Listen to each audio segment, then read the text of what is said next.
चलिए अब हम केमिकल रिएक्शंस को जरा और अच्छे से पढ़ लेते हैं। ठीक है, केमिकल रिएक्शंस को जरा डिटेल में पढ़ते हैं। तो सबसे पहले हम हेडिंग डाल लेते हैं यहाँ पे कि केमिकल रिएक्शंस, इनको सबसे ज्यादा डिटेल में पढ़ते हैं।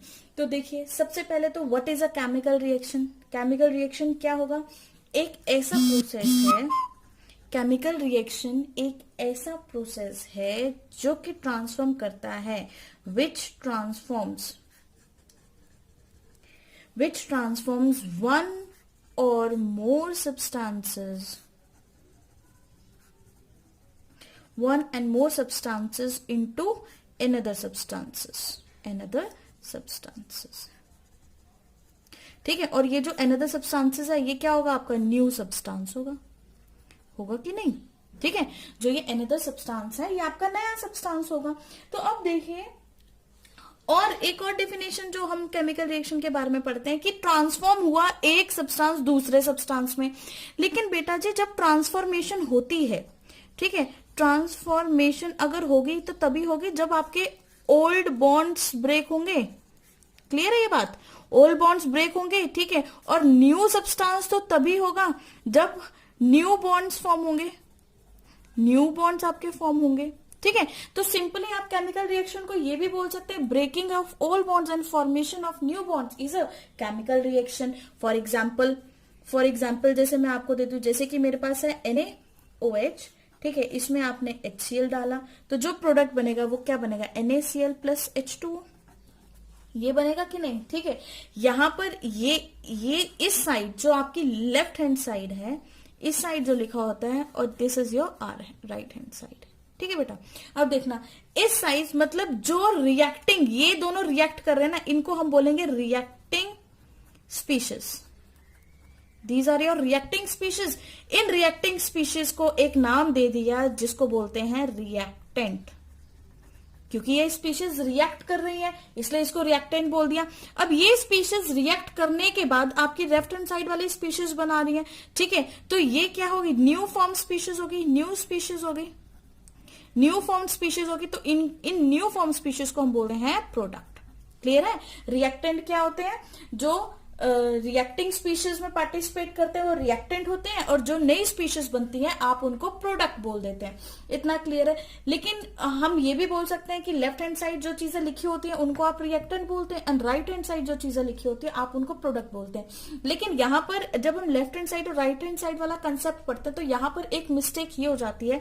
फॉर एग्जाम्पल अगर मेरे पास इस तरह से कोई रिएक्शन है, फॉर एग्जाम्पल अगर मैं आपको ये देती हूँ कि H2O लिक्विड से H2O गैसेस में बदल रहा है, ठीक है, H2O लिक्विड से H2O गैसेस में बदला।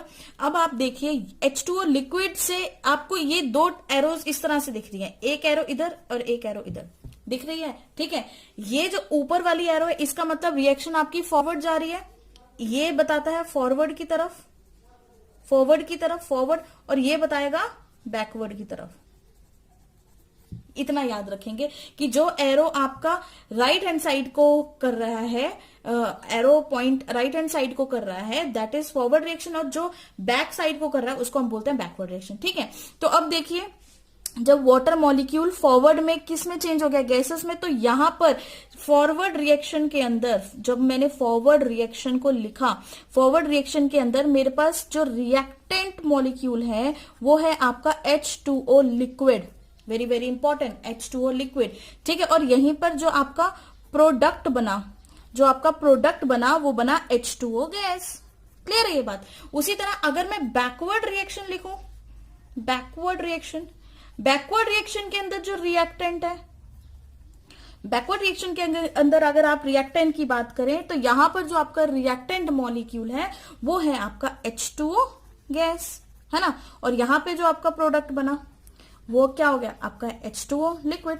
समझ में आया? तो जो भी रिएक्टिंग स्पीशीज होती है आप उसको रिएक्टेंट बोलेंगे। आप लेफ्ट हैंड साइड और राइट हैंड साइड वाला कंसेप्ट हर जगह नहीं अप्लाई कर सकते। कुछ ऐसी रिएक्शंस होती हैं जो इस तरह की रिएक्शंस हो जाती है, और इनको हम बोलते हैं इक्विलिब्रियम रिएक्शंस। क्या बोलते हैं इनको? Equilibrium reactions. इक्विलिब्रियम रिएक्शंस कौन सी होती है बेटा? ठीक है, जिसमें फॉरवर्ड भी रिएक्शन जा सकती है और आपकी बैकवर्ड भी रिएक्शन जा सकती है।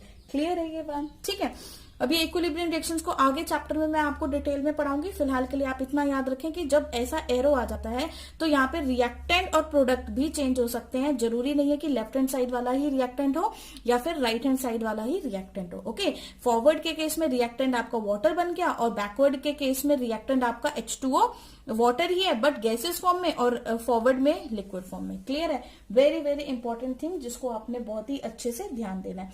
अब देखिए, जब कोई भी केमिकल रिएक्शन हो रही है ना, जैसे कि मैंने NaOH और HCl को बोला, तो यहाँ पर सोडियम का बॉन्ड OH के साथ है और H का बॉन्ड Cl के साथ है। इन दोनों के पुराने बॉन्ड्स टूट गए, अब नए बॉन्ड सोडियम का Cl के साथ बन गया और एक नया कंपाउंड बन गया वाटर, है ना। तो यहां पर भी वो रिएक्शन सेटिस्फाई हो रही है, formation of new bonds and breaking of old bonds.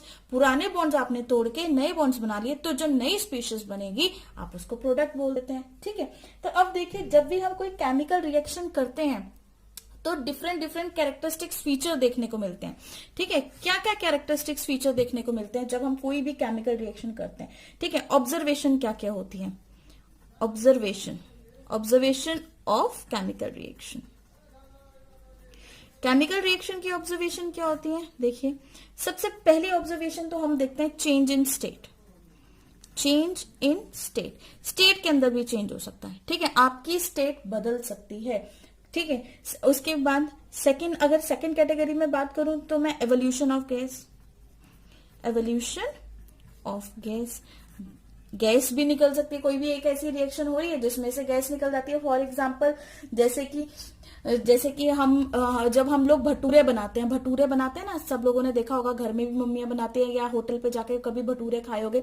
तो जो भटूरे का डो है, जो उसका आटा है, वो आपको पहले गूंद के रख देना पड़ता है सो दैट कि वो फूल जाए। ठीक है, वो फूलता क्यों है? क्योंकि उसमें से कार्बन डाइऑक्साइड निकल रही है, आप वहां पे कार्बन डाइऑक्साइड की प्रोडक्शन करवा रहे हैं। तो वो भी एक केमिकल रिएक्शन ही हुआ ना, एवोल्यूशन ऑफ गैस, जिसकी वजह से आपने वहां पे बेकिंग सोडा जैसी चीजें डालते हैं, कुछ सोडा जैसी चीजें डालते हैं ताकि आपकी CO2 वहां से इवॉल्व हो और आपका जो वो बैटर है वो बिल्कुल फ्लफी हो जाए।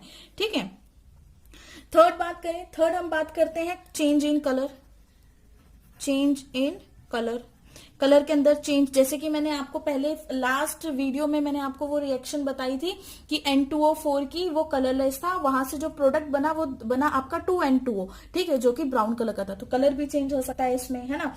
और फोर्थ चीज जो हम पढ़ेंगे, चेंज इन टेम्परेचर।